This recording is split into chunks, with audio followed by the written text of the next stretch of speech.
Hey everyone, I want to talk about a lot of stuff surrounding trauma and why we don't tend to use that word at OCD recovery and why I try to steer people away from that word as much as I can. And how that word holds many badges of honor that hold people back from making progress in their life and everything else in between. So before I go any further, please subscribe, hit that like button down below. Let me know what you think about this video. There's probably going to be some things in here that you might not agree with because it's going to be a little bit different than the normal stuff that you hear on social media. And if you need help with this, if you're working with someone who you don't think understands OCD, please reach out to phil@ocdrecovery.com and we can help you in a timely fashion. And that's how you get more information about the webinars and the coaching services.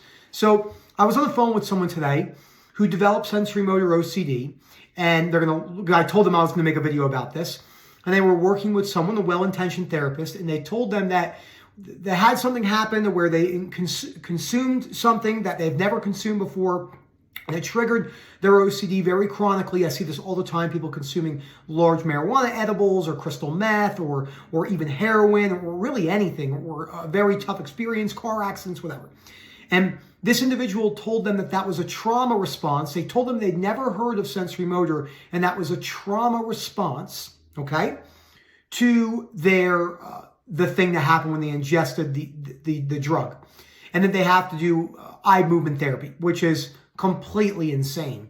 So there is research to support eye movement therapy with certain cases of depression and anxiety, but that's just not really going to get underneath any of your beliefs, whether you have OCD or not. There could be short-term outcomes, and there's people I've even spoken to who had long-term outcomes from that. We're not discrediting that, but what we're talking about is to get underneath anything that's happened to you in your life. The reason why we use the word trauma is when we call ourselves trauma survivors, and this goes for everything, by the way. This goes for, I don't consider my OCD traumatic. Being in the mental hospital, wanting to kill myself. I don't consider losing my father, seeing him die before my eyes. He died like 6 hours after I saw him, withered away of pancreatic cancer. I don't consider that traumatic. I consider nothing to happen to me in my life traumatic. That doesn't mean it wouldn't bring serious emotional consequences, whether I was raped, in prison, whether I watched Erica die next to me in a motor vehicle collision. I know better than to label any of that trauma. I just label it, life is extremely unfair. And that helps me not have such detrimental views on things that I believe are outside of my control. Now, this is very hard when there's been a sexual abuse, when there's been a war zone or something, and there are things, there's nothing inherently wrong with labeling them as trauma. This is just how I tend to view my life, because people say you're minimizing your own experiences, etc. And I say it's not that. It's just that I don't personally see a purpose in labeling those things as traumatic because they don't actually add. They're more deterrents to me. They're detractors. So labeling things as traumatic in my life detracts me from working on what matters the most. And what matters the most is breaking down my belief systems with the principles from this book. So let's use some really, really tough examples. Okay? My goal is to accept the fact that I was sexually abused when I was younger. My goal is to accept the fact that I was responsible for a death in a drinking and driving accident. How do I know this is possible? Because I know someone very well who I was with yesterday. Their business partner took someone's life drinking and driving. They went to jail, and when I was around them a year ago, they were smiling and joking. Don't get me wrong, I'm sure they have their own personal struggles. But it doesn't mean a life of chronic guilt and shame or anxiety because you went through an event that was your mistake or something that wasn't your mistake, right? Being in the sexual abuse scenario, being in the war zone, being in the school shooting, or anything like that. And I'm not saying I have any idea what that feels like, but that's actually not helping you get better. So when you come with me and we talk about these particular things, if you're automatically coming from the angle of, well, you never had an ectopic pregnancy or you were never involved in a school shooting, you're completely right. I cannot connect with you on that. We can connect on the OCD part, but that's actually not helping you get better. That's, if you hear a bunch of stuff, they're literally doing yard work right outside my house right there. So I might move the camera here in a second. Actually, you know what? Let's do that now. Let's just get it over with and move that. So let's walk and talk. We're going to walk and talk in the hallway. We're going to do some laps. Okay. So let's talk about the goal. All right. So the goal is to accept the fact that I was in a school shooting. We're going to use really rigid examples on this, strong examples. The irrational belief is, this was the worst thing that could have ever happened to me. There's no way I can forgive the person who committed these acts. My life is absolutely horrible. And if I'm in a situation like this again, because there was an individual that was in, I can't remember what shooting, and then they were in the Vegas shooting as well. Two massive shootings. I mean, sorry, an itch on my nose. The chance of that is absolutely insane. And this is not discrediting what you went through. That's the other mistake that we make too, okay? Because I went through this mistake, this situation, I can never be happy again, and my life is absolutely worthless. The consequences from that are depression, worthlessness, hatred towards other people, the people that did it. It's not doing you any good. There was a great interview where Tony Robbins brought a woman, I believe her son or daughter was killed in the Columbine shooting, and I could be completely incorrect on the shootings. And this individual went to the Sandy Hook shooting, and there was individuals there that had lost their family members in other shootings. And they said, you're never going to be the same again. And the woman said, that's not true. You choose how much this affects you long term. Outside of we're not saying you're not going to feel so you're not being a robot. You're going to have the typical mourning periods and all the guilt and anxiety. Maybe you made a mistake. Oh my gosh. Maybe your son said he didn't feel well that day, but you brought him to school anyway. Then he went to school and got killed. These are all extremely difficult situations. There's a reason why I'm using these. Okay, let's use another one. Sexual assault. My goal is to accept the fact that I was sexually assaulted by so-and-so. Maybe you know who they were. Okay, the activating event was being sexually assaulted. The irrational belief is, no matter what, I must never forgive this person. This person is an evil piece of shit that deserves to rot in hell and jail forever. I can't stand knowing that this person's still alive.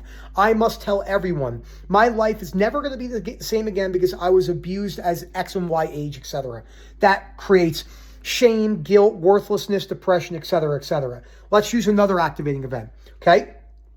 I want to accept the fact that I have severe OCD, and it's hindered my life in many, many ways. Activating event, having OCD, okay? No matter what, I must recover from OCD. There is nothing worse than having this disorder. If I don't recover from OCD, my life isn't worth living. I will never live a fulfilled life if I can't get over my OCD. Consequences, hatred of your OCD, depressed, worthlessness, shame, guilt, etc., etc. Let's use one more big one. Okay. I want to accept the fact that my father died. We'll use mine, that my father died, who died, again, basically died in front of me. Activating event, being in hospice, watching him basically pass away from extreme pancreatic cancer, right? He was extremely jaundiced and looked very, very bad and barely recognized me. My irrational beliefs, no matter what, maybe not no matter what is, I must get the image of my father dying out of my head. If I can't get this out of my head, my life isn't worth living. There's nothing worse than losing a father. I was too young. This shouldn't have happened. I was only in my 20s. Now I have to grow up from 20 and beyond without a father. This goes for brothers, sisters, mothers, girlfriends, boyfriends. And let's actually use one more. Another goal would be, I want to accept myself for being responsible for the death of another human. This happens on a daily basis. Happens all the time. Your activating event, being responsible for the death of another human. Car accidents, not paying attention, looking at your phone, your car flips, your best friend was in the car, their body got ripped out of the car and they died. Okay? These are the irrational beliefs. No matter what, I must not think about this event ever again. I can't stand having this event stuck in my head. I'm a worthless person. I am a piece of shit that this happened. It shows I'm incompetent, I'm an idiot, and I will never be able to accept myself again. Again, depression, worthlessness, etc.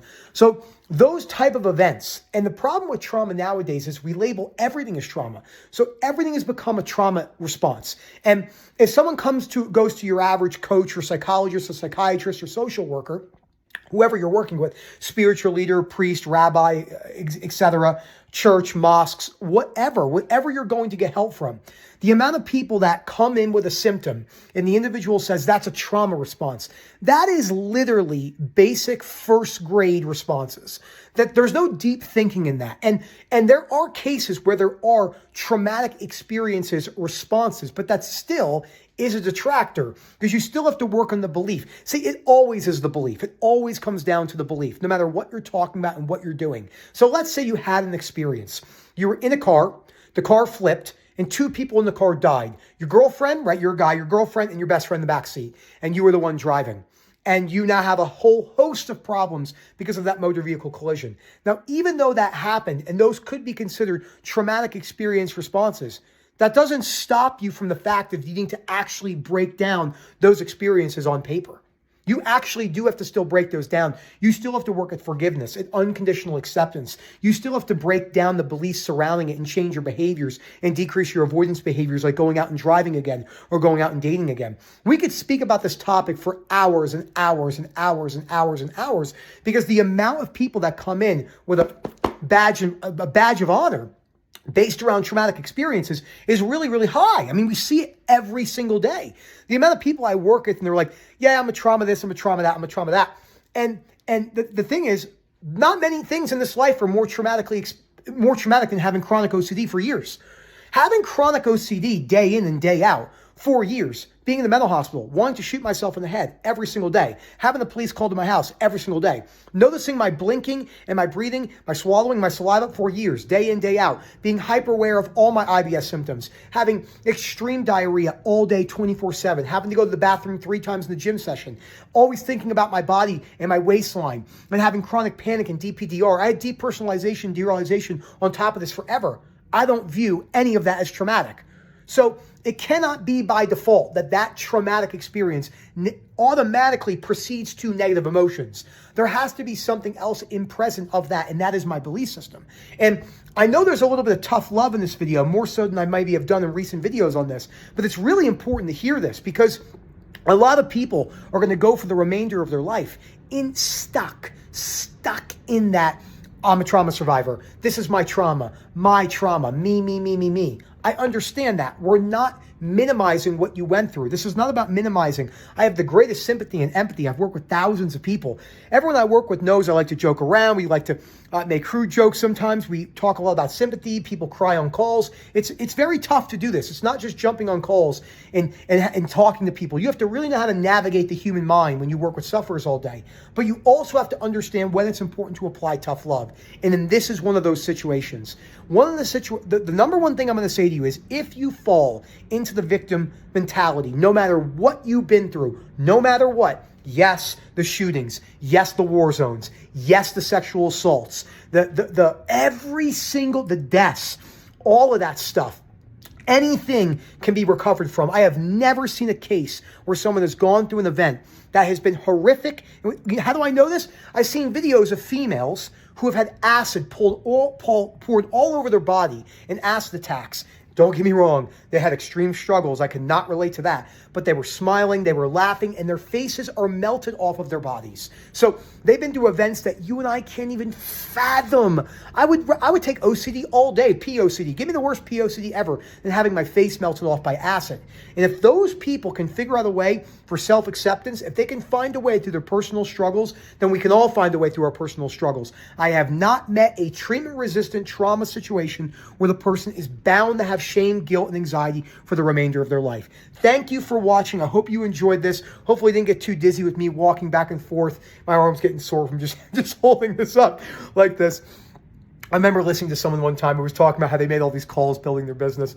And they were like, I would put my arm down and my arm would just cramp from just being on the phone all day, just walking around. I'm like, that's what that must have felt like. So you can get better. This book is critical for this. Phil at OCDrecovery.com. Again, that is Phil at OCDrecovery.com. We can help you. There's hope.